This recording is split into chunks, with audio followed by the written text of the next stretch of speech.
그죠? 크리스찬은 그렇게 살고 힘든 게 우리 인생이에요. 인생살이가 힘들어요. 안 힘든 사람은 다른 사람 힘들게 하는 사람일 뿐이에요.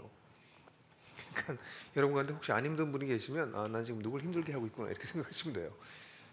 그래서 인생은 늘 힘들어요. 여러 가지로 힘든 게 인생인데 거기에 찌들어가는 사람이 있고, 근데 그 속에서 계속 새 힘을 얻으면서 사는 사람이 있고. 근데 이제 새로운 힘을 얻기 위해서 뭐 영화도 보고 뭐 온갖 뭐 여행도 다니고 밥도 먹고 뭐 이러는데 그건 너무 물리적이고 피지컬한 거고, 그건 우리도 다 할 줄 알고, 근데 그걸로도 안 되는 데가 많아요. 그죠? 근데 크리스천은 하나님께 예배하면서 이렇게 하나님한테 이렇게 파이프 꽂는 거죠, 일종의. 그래서 다 죽어가다가도 예배드리면서 살아나고 다시 힘내고, 이제 그 비밀을 배우는 게 크리스천이니까. 예배가 이제 형식이 되고 의무가 되고 나면 그 재미 하나도 없는 거죠. 억지로 해야 뭐 벌 받지 않기 위해서 예배드리는 것 같은 사람들은 진짜 불쌍한 사람들인 거죠. 그죠? 그래서 예배가 그런 시간이 되면 좋겠다 생각이 들어요. 그래서 이번 올해는 여러분들하고 같이 일터에서의 그리스도인에 대해서 제가 말씀 나누는데, 오늘은 마태복음 가지고 얘기하려고 그래요. 근데 지난주에 우리가 얘기했던 거 생각나세요? 우리 신앙생활을 하는 데가 일터다. 일터 자체가 신앙생활 하는 곳이다라는 얘기를 지난주에 했죠. 교회에서 신앙생활 하는 건 다 하는 거고, 그걸 신앙생활이라고 얘기할 수 없다. 우리의 진짜 현장은 여기다. 그래서 우리의 영성을, 시장에서의 영성을 어떻게 발전시킬 건가가 우리한테 필요하다. 골방에서의 영성도 굉장히 중요한데, 근데 우리는 이번에는 좀 이 시장에서의 영성을 좀 이야기를 나누겠다라는 얘기를 여러분들에게 했어요. 그래서 제가 올 한 해 동안 이 일터와 관련된 설교를 계속 하려고 그러는데, 제가 이번 주 중에 우리 협의해서 슬라이드를 하나 올릴 테니까요. 여러분들이 일터에서의 크리스찬으로 겪게 되는 문제들, 질문들 이런 걸 좀 올려주세요. 그래서 제가 얘기하는 거랑 여러분들이 느끼는 것도 이슈들이 있을 거 아니에요. 그래서 중요한 이슈들이 있으면 그 이슈들을 좀 제가 다룰 수 있는지 좀 생각해 보려고.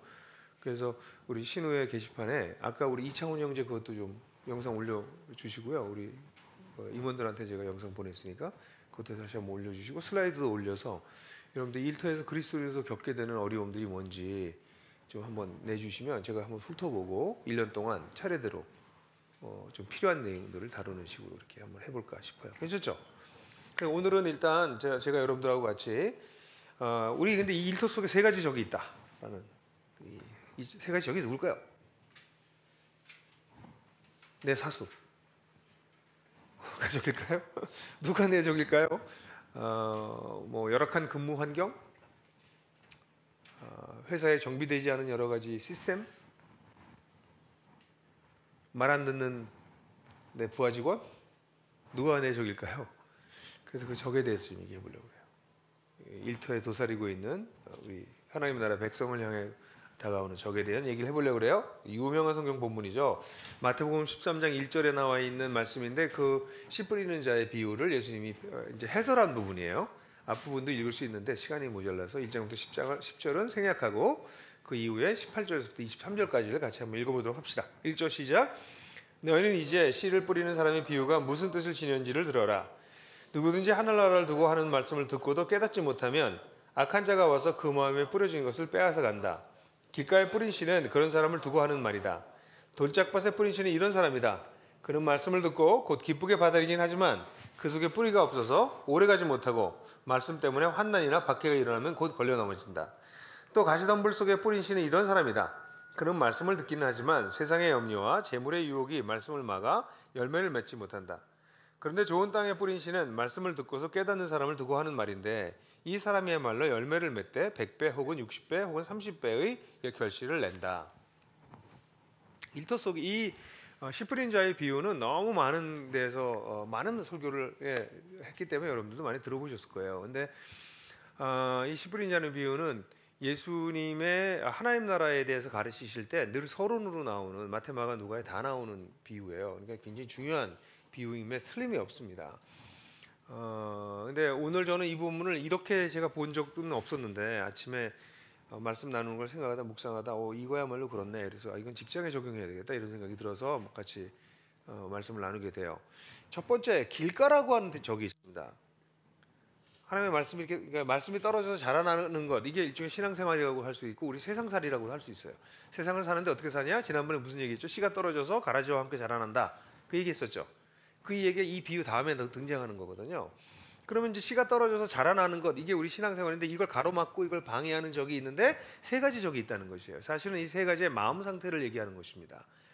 예수님께서 이 밭은 세 가지의 결정된 유형을 얘기하는 게 아니라 우리들의 마음 상태가 이럴 때 우리가 신앙생활 제대로 못한다. 그래서 네 가지의 마음 상태를 얘기하는데 그중에 세 가지의 마음 상태를 잘 보면 거기에 사실 우리의 공격하는 적이 있어요. 첫 번째 길가의 타입, 길가의 케이스인데 길가에 씨를 뿌렸는데 뭐 농부가 어쨌든 뭐 실수로 했겠지만 길가로 떨어진 거죠, 씨앗이. 그럼 길가로 떨어지고 나면 거기에 길가에 떨어진 씨가 떨어지면 악한 자가 말씀을 듣고도 깨닫지 못하면 악한 자가 가서 그 마음에 뿌려진 걸 빼앗아 간다 그랬거든요.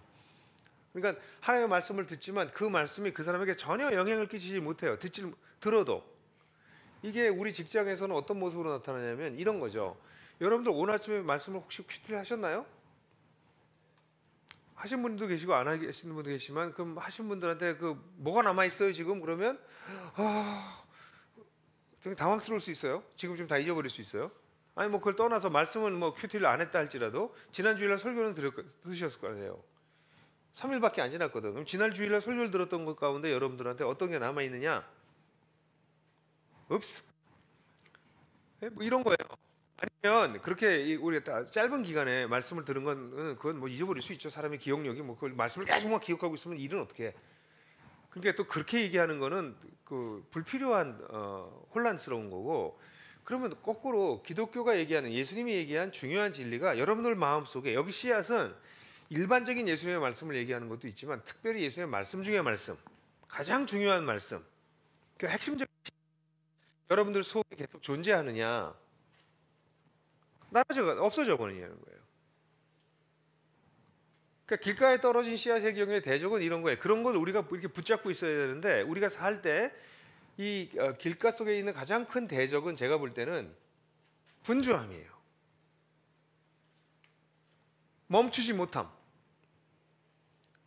그러니까 이 하나님의 진리가 이 진리가 내 속에서 작동할 수 있도록 시간을 멈추거나 이 분주함에서 벗어나서 그 진리에 좀 이렇게 진리를 이렇게 들여다볼 수 있는 시간이 있어야 되는데 말씀을 들었어도 그런 시간이 없는 거예요. 이 길가라고 하는 단어가 메타포가 보여주는 그 분주하고 시끄러움, 수많은 사람이 왔다 갔다 하는 그런 분위기가 여러분 마음속에 생각해 보시면 될지 모르겠어요. 월요일날 땅 시작해서 금요일날 땅 나갈 때까지 정신을 못 차리고 가는 거죠. 그러니까 거기에 내가 받은 씨앗은 존재하지가 않는 거야. 거기에 pay attention to를 못하는 거예요. 집중을 못하는 거죠. 가장 무서운 적입니다. 저는 현대 속에서 사단이 우리 그리스도인들을 헷갈리게 만드는 가장 강력한 무기가 분주함이라고 생각해요. 가만히 있지 못하는. 스마트폰 위험한 놈입니다. 진짜. 스마트폰 이 단말기들. 우리의 영혼을 잠시도 쉬게 못하게 해요. 끊임없이 끄지만 한게요. 그리고 여러분들 아시는 것처럼 SNS의 특징은 SNS는 거기에 얼마나 많은 사람들을 붙잡아 놓느냐가 그들의 메커니즘이에요. 알고리즘이 전부 어디로 향하고 있냐면 그거를 붙잡아 놓게 만들어요. 유튜브에 들어가면 못 빠져나오게 만들어요. SNS 들어가면 못 빠져나오게 해요. 그게 걔네들의 전략이에요. 그래서 여러분들 갖다 파는 거예요. 대기업에. 여러분들의 정보를. 그러니까 우리는 그들을 이용하고 있는 것 같지만 그들이 우리를 이용하고 있는 거죠. 그래서 온갖 쓰잘데없는 데로 막 끌고 가는 거죠. 여러분들한테 묻고 싶은 거죠. 하루 내내 중에서 핸드폰을 좀 놓고, 저도 잘 안 돼요. 제가 지금 훈련하고 있는 것 중에 하나가 밤 8시 이후 하루 12시간 스마트폰 안 쓴다. 그걸 해보려고 그러는데 잘 안 돼. 뭐 연락도 계속 오고 뭘 잘 알람은 다 꺼놨기 때문에 이 띵동 이거 말이 안 돼. 내가 뭐 강아지야? 목줄 잡았더니 켜봐. 아니 그래서 이 큰 문제예요. 이 문제에 대해서 여러분들 생각해 보셔야 됩니다.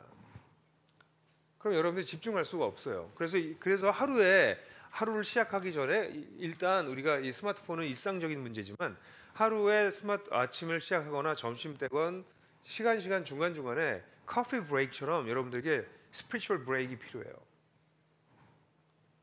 그때 브레이크를 하면서 또 스마트폰 들여다보지 마시고 어디 조용한 데 가서 앉아 계세요. 사이런스 룸에 가서 앉으시든지. 우리 옛날에 우리 정림 사옥에 있었을 때 옥상이 참 좋았는데 예? 옥상에 딴 사람들 담배 한 대 피러 올라가면 우린 가서 찬양 한 절 하고 나오는 거지. 예? 조용히 뭐 묵상도 하고 생각도 하고. 길가가 이 분주하게 만들어서 우리가 가지고 있는 진리 체계로부터 분주하고 세상을 지배하고는 가치 체계로 우리를 끄집어 당기는 이놈이 첫째적이에요. 대부분 여기서 그냥 끝납니다. 그래서 진리가 우리 속에 들어오질 못해. 진리가 우리 속에 뿌리를 내리질 못해요. 이놈 때문에, 이 분주함 때문에. 여러분들의 영혼은 길가의 분주함에 팔려버린 존재가 되어버려요. 두 번째 적은 어떤 적이에요? 두 번째 적은 돌짝밭이에요. 돌짝밭은 이 본문을 보면 뭐라고 얘기하고 있냐면 그 말씀을 듣고 받아들일 때 기쁘게 받아들이지만 환난이나 박해가 오면 그건 넘어져요. 그래서 성경을 읽거나 주일날 설교를 듣거나 아침에 큐티를 하면 말씀이 좋아. 그래서 이렇게 살아야지라고 생각을 하게 돼요. 그런데 실제 현장에 오게 되면 그렇게 살아야지 했던 현장은 지난주에 우리가 만났던 것처럼 뭐가 함께 우리와 자라요? 우리 혼자 곱게 자라는 데가 아니라 우리와 함께 뒤엉켜서 우리의 영양분을 뺏어가고 우리의 성장을 막는 가라지가 있는 세상이에요. 가라지는 뭐예요? 세상의 가치관이야. 세상의 삶의 방식이에요. 정림 같은 회사는 그래도 다른 회사보다 아무리 낫다고 그래도 이 회사는 크리스찬 모임이 아니에요. 교회조차 가라지들이 그래서 가득 있어요. 교회조차. 그러니까 가라지가 없는 청정구역은 세상에 없어요. 여러분들 가정에도 가라지가 있어요. 누가 가라지가 아니라 이런 세상적 가치관들이야. 제가 가라지네. 그 얘기를 하는 게 아니에요. 그래서 우리에게 영향을 끼치는 세상적 가치관이 곳곳에 있거든. 근데 그런 것들이 우리에게 이 돌짝밭의 영향은 뭐냐면 우리로 하여금 그 진리를 따라가게 되면 피해를 주는 거예요. 일단 불편으로부터 시작해. 제가 이런 얘기를 하는 게 사실은 좀 죄송해요. 좀 쪽팔려요. 이게 막 이 중요한 단어가 나오니까 막 마이크가 꺼지네. 이런 말은 목사는 하지 마. 이런 뜻인 것 같아요. 어쨌든 왜 그러냐면 아니 예수 믿고 좀 불편한 것조차 힘들어하는 게 현대 그리스도인이라는 거예요. 옛날 목숨 걸고 주님 믿자 뭐 이랬는데 요즘 불편한 것도 싫어해. 와 이거 참 이거 어떡하냐 이 현대의 그리스도인들은. 근데 예수를 믿으면 불편해지는 게 생긴다고요. 불리해지는 게 생겨요. 피해를 보는 게 생겨요. 억울하게 고난당하는 일이 생겨요. 박해도 당할 수 있어요. 박해까지 가지 않아도. 이게 우리의 이 땅에서 사는 삶의 그냥 운명이야. 이게 없는 크리스찬들은요, 이 속에 그냥 잠겨버린 사람이에요. 제가 그런 예화를 여러분들한테 하잖아. 수영을 하는데 물이 안 묻을 수 있어요? 수영하는데 물 안 먹고 수영할 수 있는 사람 손 들어보세요. 없죠. 물이 묻지 우리는. 물이 묻는 거는 이 상수잖아요. 수영하면서. 그러니까 세상 속에서 우리가 살면서 이런 불편, 분리, 피해, 억울함, 박해 이거는 피할 수가 없는 거예요. 크리스찬이라면. 한 가지 방법이 있죠. 다 마시고 익사해버리면 물을 묻히는 게 아니라 안팎의 물이 가득 차지. 포기해버리면 될 수 있겠죠. 물이 힘들다고 그냥 물을 다 마셔버릴 수는 없잖아요. 그러니까 우리는 결국 물하고 싸우면서 사는 사람이에요. 끝까지. 그러니까 이걸 당연하게 생각해야 되는데 많은 그리스도인들이 그게 없는 게 보통이고 이게 생기면 왜 이러지? 이러는 거예요. 그러니까 밤낮 크리스찬이 why me 그러는데 우리는 왜 이렇게 질문하지? Why not you? Why this time? 왜 이 시간에? Why not this time? 왜 이 시간이 그러면 안 되는데? 아니 세상이 그런 거라니까. 좀 강하고 담대해져야 돼. 세상 살면서 그 예수를 믿겠다고 하는 사람들은 이런 일이 생기면 뭐 또 왔네? 왜 또 요때 오냐? 이런 거 있잖아요. 요때는 좀 피해줬으면 좋겠는데 왜 요때 오나? 그러면 약간 그런 생각을 하셔도 돼요. 주님이 나를 좀 너무 믿으시는 것 같은데 이럴 때 힘들게 또 좀 너무 믿어주시는 것 같다고 쓱 웃을 수 있을 정도가 되는 건 굉장한 수준이겠지만 약간 흉내라도 내보자고. 그렇잖아요. 하나님이 여러분들 믿기 때문에 쟤는 그 정도 견뎌내. 그 정도는 제가 버틸 수 있어. 그래서 약간 어려움을 허락하시는 거예요. 그래서 사도 바울이 얘기한 것처럼 너희 가운데 너희가 감당할 시험밖에 당한 것이 없다. 다 감당할 수 있다 라고 얘기하는 게 그런 뜻이라고요. 그래서 돌짝밭이라고 하는 것은 그런 종류의 분리 불편 이런 일인데 회사 생활을 할 때 이런 일들이 굉장히 많을 거라고. 여러분들이 크리스천적으로 살려고 하면 불리해지고 불편해지고 피해를 보고 너 왜 그러냐 뭐 이런 소리 들을 수 있는 일이 굉장히 많은데 크리스천이 그렇게 살아야 되는 거예요. 예? 그건 아니잖아요. 그걸 이쁘게. 그건 아니잖아요. 이거 지금 이쁘게 말할 줄 알고 문제 제기를 해도 새로운 대안을 만들 줄 알고 내 필요에 따라서 뭘 떠드는 사람이 아니라 공공의 유익을 위해서 뭔가를 얘기할 줄 알고 이런 사람이 되는 것 이게 쉽지 않은 거죠. 그러니까 여러분들이 이 회사 생활을 하면서 이 적을 꼭 기억하세요. 내가 이걸 피하는 이유가 내가 불평과 불리해지는 것이 생기기 때문에 피하는 것인가? 이게 내 크리스천으로 피하는 거냐? 근데 많은 사람이 지혜롭고 융통성이 있고 관용적이고 뭐 이런 거 뒤에 숨어요.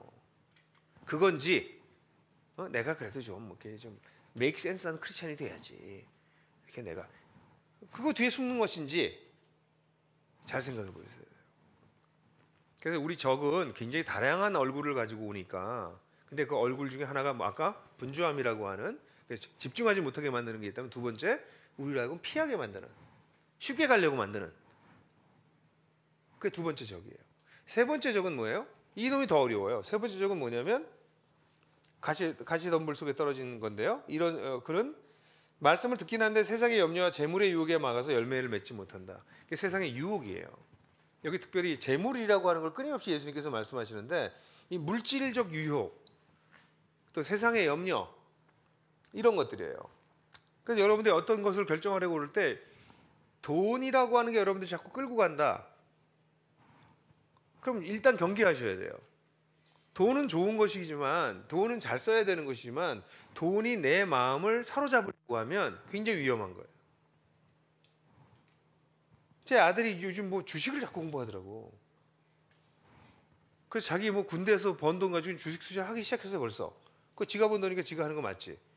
그래서 아들하고 얘기해봤어. 내가 왜 하냐 그거를. 그랬더니 좀 마음이 좀 놓이긴 했어요. 이거 단기로 치고받고 빠지면서 돈을 이 차익을 구하는 게 아니라 주식시장을 제대로 이해하고 어떤 면에서 경제 행위를 하는 경제인으로 살겠다는 자세를 가지고 있더라고. 그래서 주식에 대해서 제대로 이해하고 있어 내가 보니까. 그런 자세면 괜찮다. 그런 자세는 네가 시장을 읽고 세상을 읽고 거기에 기업을 위해서 좋은 산업을 위해서 투자하는 개념으로 네가 가지고 있는 걸 그냥 은행에 묵히는 것이 아니라 그렇게 산업을 발전시키고 결국 거기서 오는 이익을 너도 환수받는 걸 하겠다는 생각이라면 그거 아주 좋은 자세다. 근데 많은 사람이 그렇게 주색하지 않아요. 근데 이놈도 이제 하다가 나중에 이제 보이기 시작하는 거지. 여기서 빠지면 더 큰 돈을 벌 수 있고 뭐 이런 것들이 보이기 시작할 거 아니에요. 그러면 그것만 들여다보고 있어야 되는 거야. 영혼을 뺏긴 거지. 지금 그 영혼을 뺏긴 사람이 무지하게 많아요. 지금 젊은이들 가운데서. 예수를 믿는데 그게 예수 믿는 거냐는 거예요. 뭐가 예수 믿는 것이냐와 관련돼서 생각해야 될 것이 굉장히 많은데 우리를 세상적 가치관으로 유혹하는 게 쌓이고 쌓였어. 지금 돈 얘기만 했지. 성도 그렇죠. 권력도 그렇죠. 재미도 그렇죠. 재미 우리 있어야 되거든. 재미를 기독교적 방법으로 성경적 방법으로 인간이 파괴되지 않는 방법으로 리프레시되는 방법으로 재미를 활용해야 되는데 오늘날의 재미는 그런 재미가 아니라 우리를 소모하고 파괴하고 그 환경도 파괴하는 그런 종류의 재미를 우리를 끌고 가고 있다고. 그럼 그 재미 좋은 재미가 아닌 거예요. 그죠? 그러니까 이게 지금 한두 가지가 아니야. 제가 얘기했죠. 적은 세 놈인데 이 놈들이 전부 다 엄청난 분장수를 가지고 덤비는 거야. 얼굴이 다양해. 근데 한 가지 확실해. 이 세 놈들은 특징이 뭐냐면 우리 속에 들어온 진리를 따라가지 못하게 만들어요. 그러니까 여러분들이 어떤 걸 하든지 그걸 통해서 예수님을 더 알아가게 되고 우리가 믿고 있는 진리가 더 선명해지면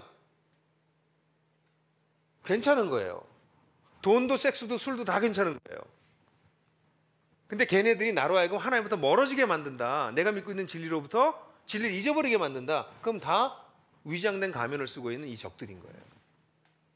그러니까 뭐 술이 적이다, 뭐 돈이 적이다 이렇게 얘기하면 너무 수준이 낮은 거야. 얘네들 수준이 이렇게 낮지 않아요 지금 우리의 적들이. 그러니까 회사 내에서 회사를 움직일 때 여러분들이 회사를 움직이고 여기 있는 뭐 좀 힘이 더 있는 사람도 있고 덜 있는 사람들도 있지만 힘을 쓸 때도 이 문제가 굉장히 중요한 문제예요. 내가 어떤 에너지, 어떤 의사 결정을 할 건가, 네? 어떤 그 의사 결정에 나는 어떻게 반응할 건가 이런 거에 전부 이놈들이 들어와요. 아유 몰라 그냥 따라해. 아유 왜 세상에 다 그런 것이 그냥. 그게 맞을 수 있죠. 지혜로운 것일 수 있죠. 그때 여러분들 이 위장된 이 적이 나한테 와서 뭐라고 하고 있지 않는지 분별하셔야 돼요. 거꾸로 이거 결정해. 그 사람 그건 걔 상처받는 건 걔 문제지. 그게 문제가 아니야. 지금 이걸로 가야 돼. 그렇게 얘기할 때 그 여러분들한테 그런 의사결정을 할 때 여러분들 속이 와서 여러분들에게 속삭이고 있는 회사를 위해서 그 정도는 희생시켜야지. 뭐 이런 식의 자세들이 온다면 생각해 봐야 되는 거예요.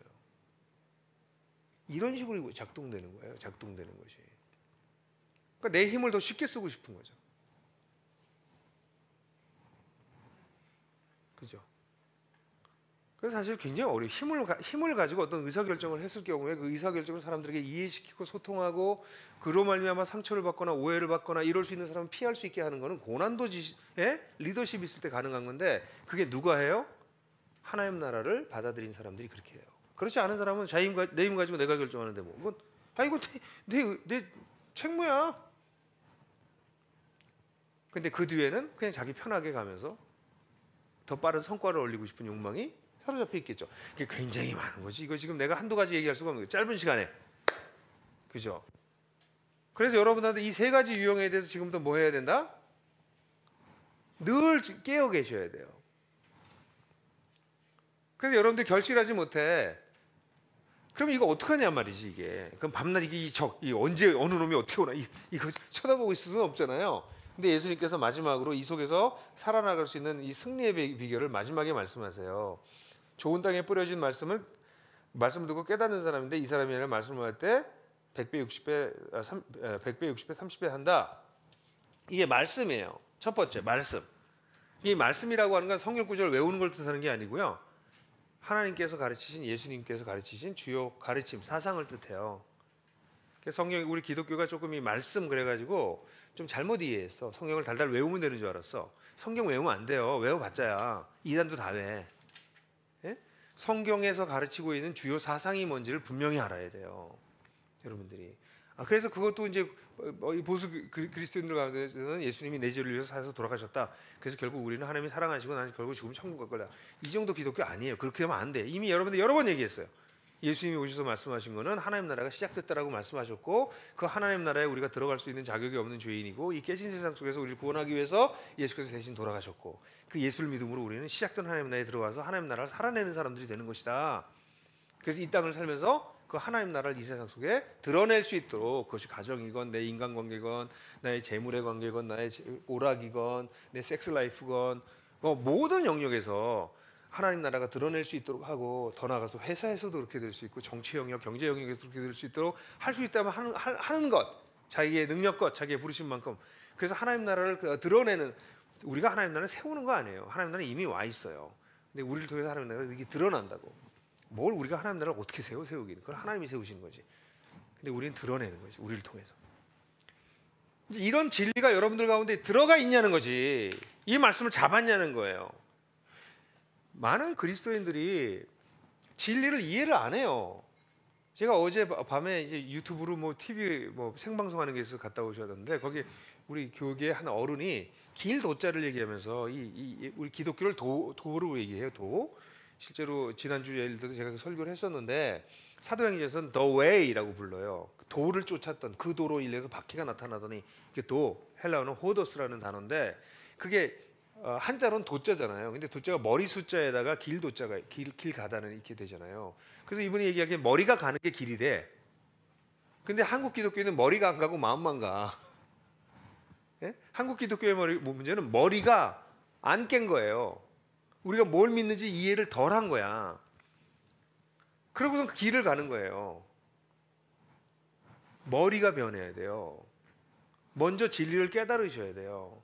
그래서 그 진리가 여러분들을 끌고 가는 게 기독교지. 신심을 많이 갖는 거 이건 다 샤머니즘이라니까. 열심히 믿는 거는 기독교는 그런 종교가 아니라니까. 진리를 보고 난 다음에 내가 끌려가는 거야. 어제 대담할 때도 목사님이 자꾸 그런 얘기해서 내가 좀 답답하긴 했지만 사람이 안 변하는 것 같아요. 나도 안 변하는 것 같아요. 이 목사님이 약간 데빌스 애드보커시에 대해서 그런 얘기를 했지만 사회자가 사람이 왜 안 변하냐고. 변한다고요. 안 변한다고 자꾸 목사들이 얘기를 해. 근데 진짜 목사님들 안 변해요. 본인들도. 왜냐면 진리가 본인 속에서 점점 선명해지지 않으니까. 예수 믿고 죄사함 받아서 죽으면 천당 간다는 진리가 어떻게 사람을 변화시키겠냐고. 사람 못 변화시켜요. 그 정도 진리 가지고는. 기독교는 그런 진리가 아니라고. 이 세상이 얼마나 깨져 있고 얼마나 고통스러운 것이고 이것 때문에 하나님께서 무슨 계획을 세우셨고 이 계획을 어떻게 이루셨고 예수님께서 오셔서 그래서 뭘 얘기하셨고 하나님께서 이 회복에 대한 플랜이 어떤 프로젝트를 진행하고 계시고 그 엄청난 프로젝트가 지난 2000년 동안 지속됐고 지금 그 놀라운 프로젝트의 끄트머리에 우리가 와 있고 그래서 나를 하나님께서 거기 부르시고 야 이런데 어떻게 그걸 안 따라가냐고. 이게 선명해지셔야 하는데 어떻게 이걸 안 따라가냐고. 안 따라가는 놈이 바보지. 기독교는 그냥 보통 사람이면 따라가는 거예요. 이걸 깨달으면. 그래서 어부였던 사람들, 창녀였던 사람들, 세리였던 사람들, 말도 안 되는 사람들이 예수님의 사도가 된 거라고. 초대교회 때 그들이 이 진리를 받기 때문에. 여러분들이 질문하는 건 여러분들이 그 진리를 알고 있냐는 거예요. 여러분들이 그 진리에 사로잡혀가는 거지. 여러분 직장 생활도 그 진리로 다시 재해석하려고 하냐는 거죠. 그게 아니면 그 무슨 샤머니 부적. 그냥 예배 좀 드리면 좀 마음이 평안해지고 뭐 액땜 한대더라. 하나님이 벌 준대더라. 무슨 기독교가 그런 거냐고. 그런 거 아니거든요. 그럼 여러분들이 첫 번째 해야 되는 거는 이 말씀을 깊이 이해해야 돼요. 그래서 올 한 해 동안 여러분들 지금 제가 얘기하는 게 나는 그 말씀이 나를 이렇게 끌고 가지 않는데 여러분 이렇게 돼야 돼. 이렇게 끌려가야 돼. 이렇게. 내가 진리를 끌고 가는 게 아니라 진리가 나를 이렇게 끌고 가야 된다고. 내가 가기 싫은데도 이 진리를 알고 나면 하루 종일 끌려가는 거야. 이렇게. 그게 진리의 특성이에요. 그 진리는 우리 속에 있는 온갖 비진리를 드러내고 비진리가 나를 잡고 있어서 못 움직이게 하던 나를 자유케 해서 자유롭게 진리를 따라가게 만드는 거예요. 그래서 예수님이 말씀하신 게 진리가 너희를 자유케 하리니. 예? 그래서 그래서 올 한 해 동안 여러분들이 그래서 제가 쓴 책을 자꾸 얘기하는 거는 그나마 제가 최선을 다해서 했기 때문에 이거 말고도 좋은 거 많아요. 물론 쓰레기도 많지만. 그래서 제가 쓴 풍성한 삶으로의 초대나 하나님 나라의 도전 같은 책들은 기독교 기본적인 진리를 설명한 거고 그걸 초보 단계에서. 그다음에 제가 계속해서 책을 쓰고 있는 건 그걸 더 깊이 있게 하나님 나라의 관점에서 성경을 보게 만들려고 하는 책들이니까 제 책이 아니어도 좋아요. 좋은 책들 또는 좋은 설교, 좋은 강의들을 들으면서 여러분들이 계속 하나님 나라 여러분 영혼을 이렇게 위로받고 그런 건 그냥 팬텀 싱어나 싱어게인이나 그런 거 보세요. 그게 훨씬 더 영혼이 빨리 더 평안해져. 기독교는 그렇게 영혼을 평안하게 하는 종교가 아니라고. 기독교는 이 진리를 알아가는 거라고. 그래서 진리를 알아가기 위해서 애를 쓰셔야 돼요. 그래서 예수를 여러분들이 진짜 알면 예수가 여러분들을 끌고 가실 거라고. 그게 진리지. 내가 진리를 있는지 없는지 모르겠고 그걸 아둥바둥대면서 진리를 붙들고 있고 그게 어떻게 진리야. 진리는 나를 끌고 가는 거지. 그래서 올 한 해 동안 여러분들이 저는 강력하게 싫은 거 안 두고 그렇지 않으면 그냥 세상 속에서 그냥 헤매다 살다가 끝나요. 길가, 돌밭, 가시덤불 계속 공격할 거기 때문에 이겨낼 수 있는 힘이 없어. 그냥 그 속에 파묻혀 사는 거예요. 할 수 없어. 그걸 택하시려면 택해야지 어떻게. 그게 좋아 보인다면. 그러니까 인생은 자기가 선택하는 거예요. 그래서 이 진리를 알게 되면 진리를 아셔라 먼저. 이 말씀이 떨어졌다고 그랬잖아. 그 말씀을 먼저 알아라 확실하게. 내 전 인생을 요구할 만큼 강력한 가치가 있는 내 재산을 다 팔아서 그 밭을 샀다고 얘기하는 이게 진짜 그런가? 그게 먼저 중요하다. 그래서 우리 여기에 와서 같이 1대1로 공부도 하시고 우리 많잖아요. 우리 입금이들도 많고. 그게 첫 번째. 두 번째는 이것이 우리 속에서 성숙해 나가야 돼요. 여기 보게 되면 이 굳게 간직한다라고 하는 표현이 누가복음 8장 15절에 나와요. 마태복음보다 누가복음이 조금 더 자세하게 설명해서 그것을 굳게 간직하여 견디는 가운데 열매 맺는다 그랬는데 굳게 간직한다라는 것 hold fast 꽉 잡는다는 뜻이에요. 이 뜻이 굳게 간직한다는 게 그러니까 진리가 있으면 진리를 이해한 걸로 끝나는 게 아니라 그걸 어떻게 해요? 꽉 잡는 거야. 그걸 지난주에 제가 누가복음 얘기하면서 그런 얘기도 했었는데 이 내가 믿은 예수님께 충성된 거예요. 꽉 잡는다는 거는 예수님께 충성하는 거예요. 내가 믿은 예수께. 그럼 사람 성장해요.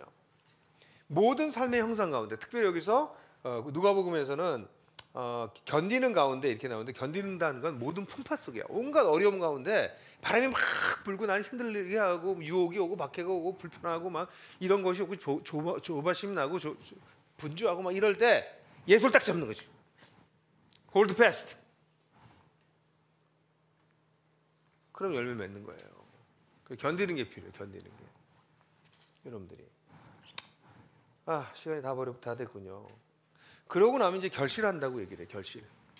그렇게 되면 결실하게 돼요. 그래서 또 하나는 이제 나의 삶 속에서 뭔가 열매가 맺어지는 거를 계속 보는 거가 중요해요. 근데 나는 계속해서 열매가 하나도 없는 인생을 살고 있다 그러면 어리거나 병들었거나 둘 중에 하나죠. 내가 크리스찬으로 정말 살아있는 크리스찬이라면 나에게 열매가 없으면, 여러분 싹이 났는데 어떻게 열매를 구하겠어? 얘는 커야 열매가 나오지. 근데 하나님을 난 따른 지도 오래됐는데 다 컸는데 열매가 안 나와. 그럼 병든 거지. 아니면 성숙하지 않거나 자라다 만 거지.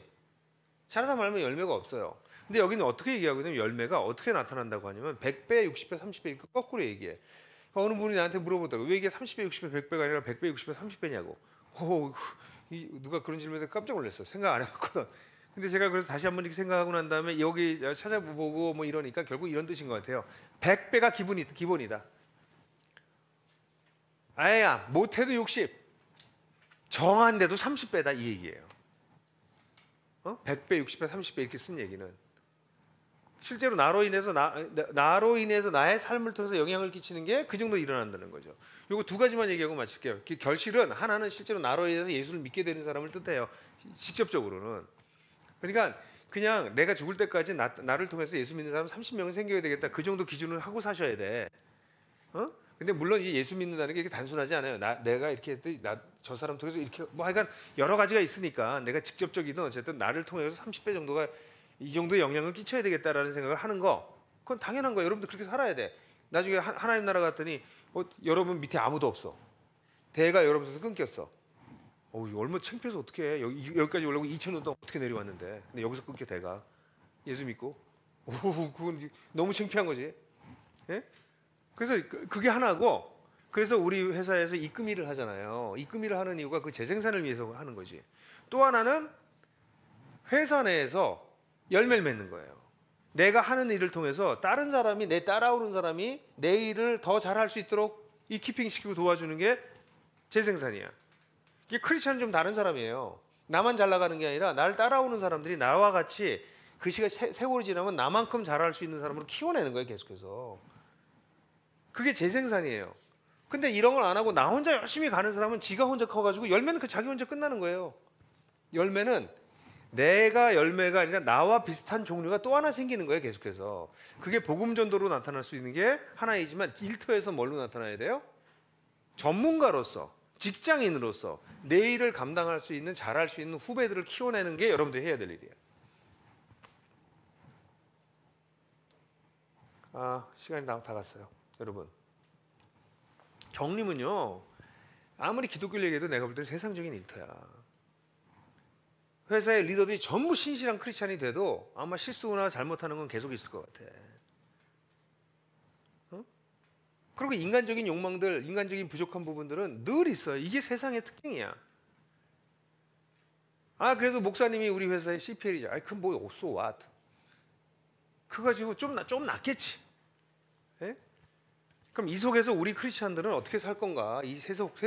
그래도 좋잖아요. 딴 데에 비해서 비교할 수 없을 만큼 좋은 회사잖아. 근데 이 속에서도 여전히 세상은 다른 얼굴을 가지고 존재하고 있다. 여기에 우리는 이걸 파악하고 간파하고 여기에 휘둘리지 말고 이걸 극복하고 열매를 맺는 100배, 60배, 30배 열매를 맺는 여러분들 되길 바라고, 그래서 오늘 이거 같이 고민해 보자고요. 여러분들 가운데, 우리 신우들 가운데 아직 진리가 선명하지 않은 분들은 빨리 선명하게 하세요. 이거 억지로 예수 믿는 거 아니에요. 그럼 일요일날 교회나 가세요. 죄송해요. 뭐 신우회까지 와. 점심 줘서 와나? 어쨌든 그래서 진리가 선명해지고, 그래서 그걸 가지고 hold fast 잡고 재생산하고 그런 일들이 여러분들에게 일어나길 바랍니다. 그래서 우리 멋지게 좀 살아보자고. 우리 퇴사할 때까지 우리 모두가. 그죠? 제가 한번 기도할게요.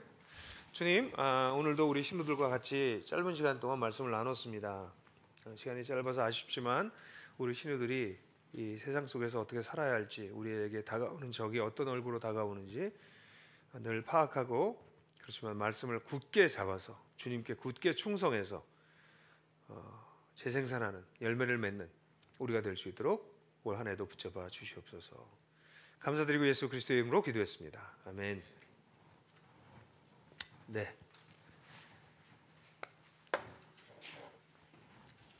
네. 네. 급한 분들이 보여요.